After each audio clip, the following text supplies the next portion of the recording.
అప్పట్లో మన పెద్దలు దయ్యం పట్టింది దయ్యం పట్టింది అని అంటే ఏందో అనుకున్నా గానీ ఆ దయ్యం పడితే ఎట్లా బిహేవ్ చేస్తారో ఒకసారి చూడు.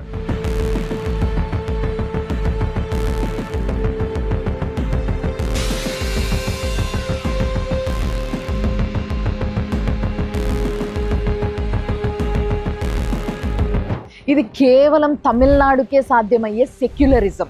చూసిరు కదా ఎట్లా పైశాచిక ఆనందం పొందుతున్నారో. మామూలుగా అయితే రావణ దహనం అని చేస్తారు కదా, కానీ వీళ్ళు రామ దహనం చేస్తున్నారు.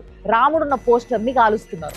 అంటే తండ్రి మాటను పెద్దల మాటను జవదాటొద్దు అని నేర్పిండు కదా, అందుకు ఆయనని దహనం చేస్తున్నారు.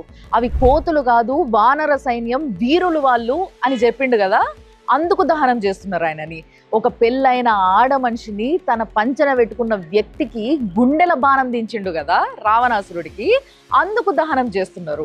ఇలాంటివి ఇంకా ఇంకా చేసుకుంటూ పోతున్న ప్రతిసారి ఇంతకన్నా దారుణంగా ఇంకేం చెయ్యరు